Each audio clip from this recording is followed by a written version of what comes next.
Finally जो comet के दोनों पेपर्स थे, सबसे पहला फेज़ 1 एंड फेज़ 2 दोनों पेपर्स कंप्लीट हो चुके हैं। हम इसकी एनालिसिस करेंगे, डीप डाइव करेंगे इसके एग्जैक्टली चीज़ों पे कि कौन से पार्ट अच्छे थे और क्या एक्सीलेंट स्कोर बन सकता है, क्या आपका मॉडरेट स्कोर बन सकता है, और इसका रैंक वर्सेस मार्क्स और प्रिडिक्टेड रैंक वर्सेस मार्क्स भी जो है हमने प्रोवाइड कर दिया है। तो वो आप जो है हमारे विवेक आईडी केजीपी वेबसाइट पे और हमारे वीडियोस देख सकते हैं, जहाँ पर आपको rank versus mark expected cut offs भी बताएं। तो सबसे पहले मैं बात कर लेता हूँ कि जो है फेज़ 1 का, तो फेज़ 1 जो सुबह सुबह हुआ था उसमें पेपर्स कंपैरेटिवली काफ़ी ईजी देखे गए हैं। सच में पेपर ईजी था, क्योंकि इसमें जो मैथमेटिक्स जो हमेशा यूजली टफ होता था वो इस बार ज़रा सा ईजी आया था। इवन हम देख पा रहे थे जो फिजिक्स का क्वेश्चन है, ये सारे स्टूडेंट्स की अच्छे फीडबैक है, तो उसमें से देख रहे हैं जो फिजिक्स थे वो काफ़ी डूएबल क्वेश्चंस थे, एप्लीकेशन बेस्ड क्वेश्चंस थे, और काफ़ी सही अटेम्प्ट, अगर आप ज़रा सा अच्छे से करके आए हो तो आप सही से अटेम्प्ट कर पा रहे थे। तो yes, that was a good part. सबसे इजी पार्ट रहा है दोनों ही पेपर्स में, फेज़ 1 फेज़ 2 में, दैट इज केमिस्ट्री।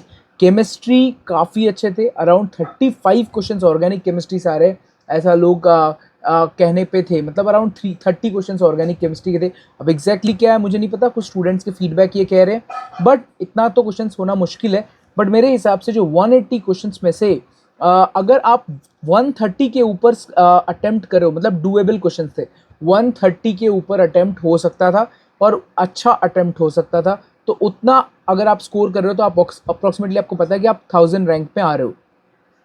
इसके अलावा मैं बताऊं तो अगर आप एक्सीलेंट स्कोर की तरफ देखो, आप अच्छे रैंकर्स की तरफ देखो, तो मेरे हिसाब से 140 का 145 के आसपास अटेम्प्ट स्कोर आपको अच्छी जगह पहुंचा सकता है इस पर्टिकुलर पेपर में। 140 आपको 1 से लेकर 500 के अंदर रैंक दे देगा 1000%।